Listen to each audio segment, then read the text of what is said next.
ये भारत को भारत बने रहने की लड़ाई है। ये जो लड़ाई है भारत की, ये लोकतंत्र की लड़ाई है। किस चीज़ की लड़ाई है ये तो लोकतंत्र की लड़ाई है, क्योंकि लोकतंत्र में चुनाव के जरिए ही बदलाव होते हैं। और जब आप चुनाव का मतलब है चयन करना, जब आप चयन करने जाएंगे तो आपको अपने क्षेत्र से बेहतर उम्मीदवार चुनने हैं जो पार्लियामेंट में जाके आपके क्षेत्र की आवाज़ उठाएंगे। तो ये तो चुनाव है, लेकिन ये भी सच है कि आज देश के लोकतंत्र संविधान को बचाने के लिए भी एक मजबूत प्रयास आज़ाद समाज पार्टी और चंद्रशेखर आज़ाद कर रहे हैं। क्योंकि मैं समझता हूँ लोकतंत्र बचेगा तो ही मेरे जैसे नए लोगों को अवसर मिलेगा। लोकतंत्र बचेगा तभी जनता की बात को मजबूती से रखा जाएगा, और संविधान रहेगा तभी हक अधिकार और स्वाभिमान सम्मान हर व्यक्ति तक पहुंच पाएगा। सबको स्वाभिमान सम्मान का जीवन और सुख सुविधाओं का जीवन मिल पाएगा। इस लड़ाई में आप अकेले लड़ पाएंगे बिना किसी पार्टी का साथ? मैं कहाँ लड़ रहा हूँ, जनता लड़ रही है। ये इनका निशान केतली, मैं तो इनका प्रचारक हूँ, इनका प्रचार कर रहा हूँ। इनका निशान है केतली। भाई क्या निशान है आपका?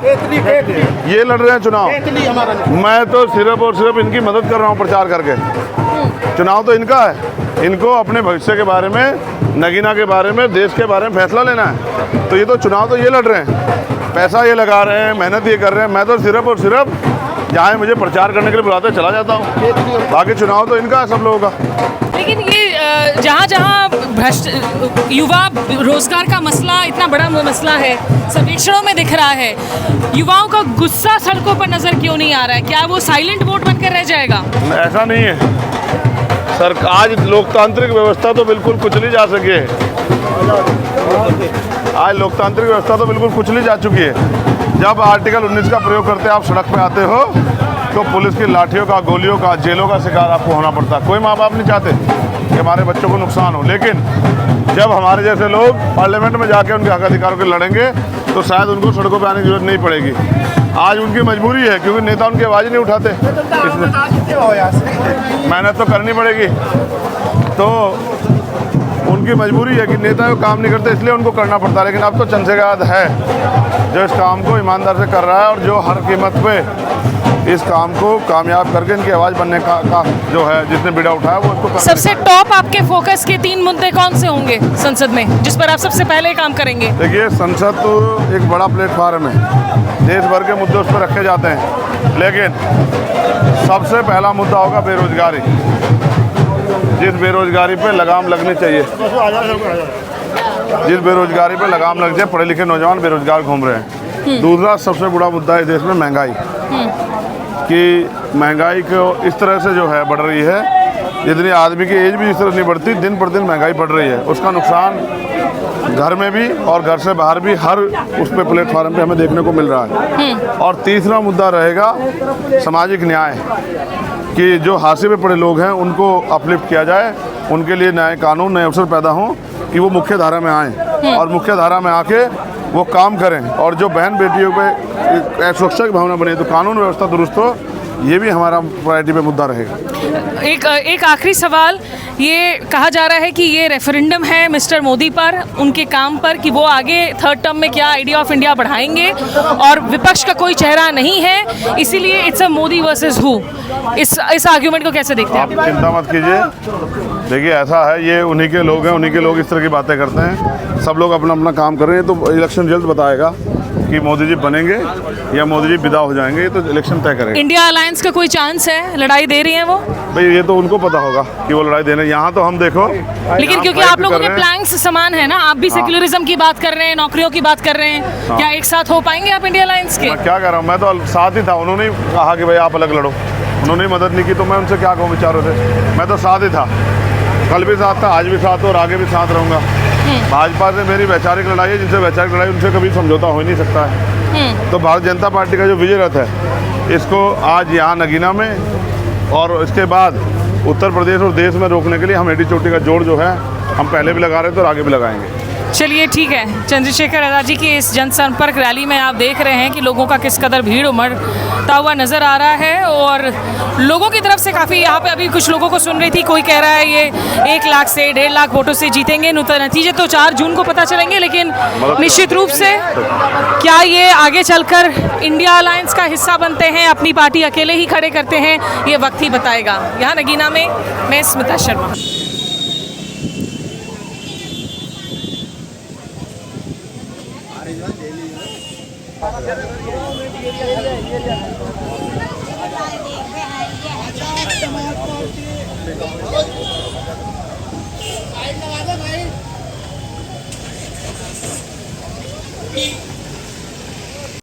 मोहम्मद शाहनवाज।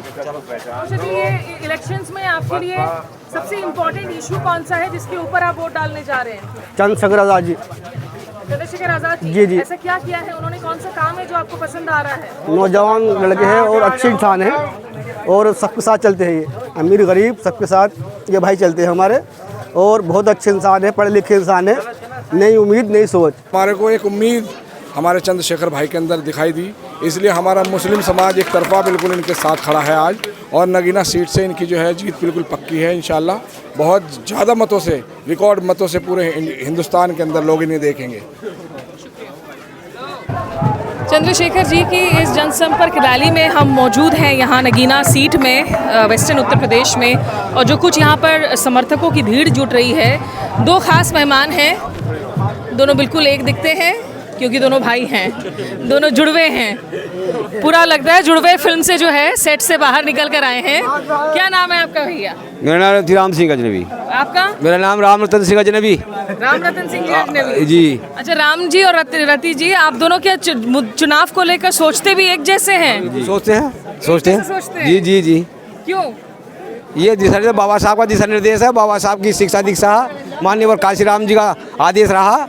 जब 1985 में उन्होंने चुनाव लड़ाया हमने बिजनौर में बहन मायावती जी को, तो जब से हम माननीय काशीराम जी के बताए रास्ते पे चल रहे हैं। आपको क्या लगता है यहाँ पर दोनों भाइयों में कभी राजनीति को लेकर मतभेद हुई है? इस देश में आजकल इतनी राजनीति को लेकर मतभेद होती है लोगों के बीच में। नहीं, अभी तक नहीं हुआ, कभी नहीं, अभी तक नहीं हुआ। अभी तक नहीं हुआ। आप लोग के लिए यहाँ पर सबसे बड़ा मुद्दा कौन सा है नगीना में इस वक्त लोगों के लिए? इतने सारे युवा चेहरे नजर आ रहे हैं, देखिए यहाँ पर सारे यंग एज लोग हैं।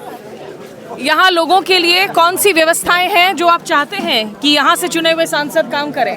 हमारे चंद्रशेखर भैया जी हैं, चंद्रशेखर भैया जी हैं, नव युवक हैं और क्रांतिकारी नेता हैं, और शेर बनकर आए हैं, शेर की तरह दहाड़ते हैं पूरे देश में, पूरे जहाँ भी जाता है, जहाँ शोषण होता हिंदू मुस्लिम सो। अब भैया चंद्रशेखर जी ने पूरे देश में मैसेज दे दिया कि हिंदू मुस्लिम का जो नारा था वो समाप्त हो जाएगा।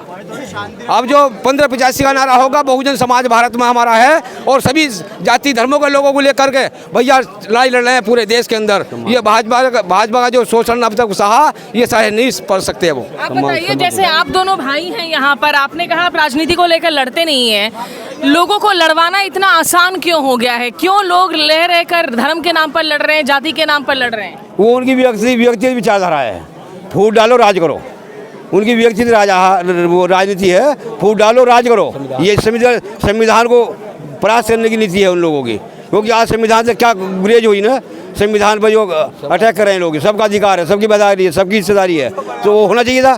तो आज संविधान का विरोध कर रहे हैं, संविधान की प्रतिज्ञा दिला रहे हैं, संविधान में संशोधन करते जा रहे हैं। हमारा हक अधिकार तो मिला नहीं है।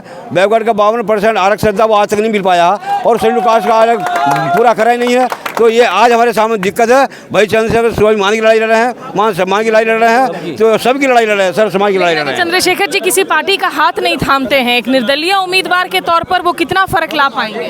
फर्क तो बहुत आएगा, बहुत बड़ा फर्क आएगा उनके पास। वो एक संवैधानिक लड़ाई लड़ रहे हैं, संविधान के तहत लड़ रहे हैं और सर्व समाज की लड़ाई लड़ रहे हैं। वो अब सब जो लोग जान चुके हैं, अभी ठाकुर समाज के लोग भी सब पंचायत कर रहे हैं। जो भाजपा के लोग असली लोग थे वो सारे हट गए, ये सारे लोग हट गए। वो उनकी जो नकली बात थी वो असली में पहचान होगी। लोगों से बात करने के पहले ये आप दोनों जो जुड़वे हैं, वोटिंग देने के लिए एक दूसरे के नाम पर वोट देकर आ जाते हैं। समझ में आता है वोटिंग वालों को कि कौन वोट कर रहा है? क्यों नहीं होता, पूरा होता है सर। ये तो पहचान है पूरी है। माननीय काशीराम के साहब के जमाने की बात हमारी, काशीराम साहब के साथ जमाने में रहे हैं हम लोग। हाँ, माननीय साहब। तो यहाँ क्या वजह रही है कि अब मायावती जी जो है वो काशीराम की वो विरासत को लेकर आगे नहीं बढ़ती हुई नजर आ रही है? कोई नहीं कह सकते, कोई कारण हो सकता है, ये बात नहीं कह सकते हम। बहन जी के बारे में नहीं कह सकते, वो क्यों हमारी आदर्श नेता है। अभी ये बात हम नहीं कह सकते, उच्च राजनीति की बात है, क्या कारण रहा हो। हम तो नगीना की बात कर रहे हैं फिलहाल। चलिए, नगीना में ये दोनों भाई तो मिल गए, कुछ और लोगों की आवाज लेते हैं। आप बताइए कि आपके लिए इलेक्शन में क्या सोचकर आप वोट डालेंगे?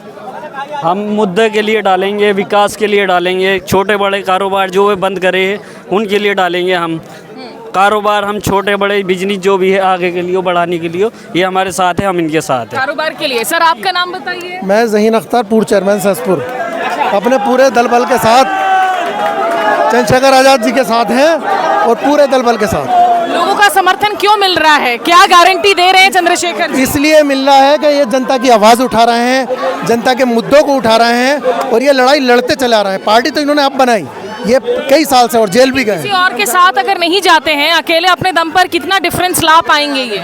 अभी तो पहली बार खुद ही अकेले लड़ रहे हैं। चाहते तो कई सीटों पर लड़ सकते थे, लेकिन अब के एमपी बनने के बाद 2027 में और पार्टी के लोग भी लाइन लगेगी टिकट मांगने के लिए। कौन सी सबसे बड़ी उम्मीद है आपको चंद्रशेखर जी से? क्या उम्मीद है? ये हमारा जो हिंदू मुसलमान है इनका ये खात्मा करेंगे और सबको एक साथ लेके चलेंगे। और सबसे बड़ी जो है वो महंगाई है। महंगाई जो है, महंगाई नहीं होनी चाहिए। इस सरकार ने जो है बड़ों को बड़ा बना दिया, छोटों को छोटा बना दिया। जो बीच वाले हैं वो परेशान हाल है। इस वजह से जो है सबको एक साथ लेके चल रहे हैं हमारे चंद्रशेखर आज़ाद भाई। तो इस मुद्दे को ये लेके चल रहे हैं और लड़ाई लड़ रहे हैं सरकार से। इंशाल्लाह उम्मीद है हमें जो है, हमें जो है इस बात से ये है उम्मीद है कि सारे भाइयों को लेकर चंद्रशेखर भाई आज़ाद लड़ाई कर रहे हैं और लड़ते रहेंगे। इंशाल्लाह इस बात को आगे लेके चलेंगे और इंशाल्लाह उम्मीद है कि बहुत वोटों से इंशाल्लाह कामयाबी हासिल करेंगे। चलिए ठीक है, ये नगीना की झलकियां हम आपको दिखा रहे हैं यहाँ पर सहजपुर। जिस तरीके से यहाँ देखिए काफ़ी बारिश हो रही है, सुबह से लोग यहाँ पर जुटे हुए हैं। तो स्मिता शर्मा जर्नलिस्ट हमारे YouTube स्टेशन पर आप और अपडेट्स देख सकते हैं। लगाइए, क्या है आप लोगों का नारा क्या है? सारी पार्टी देख ली, सारी पार्टी देख ली, अब की बार केत ली, सारी पार्टी देख ली, अब की बार केत ली।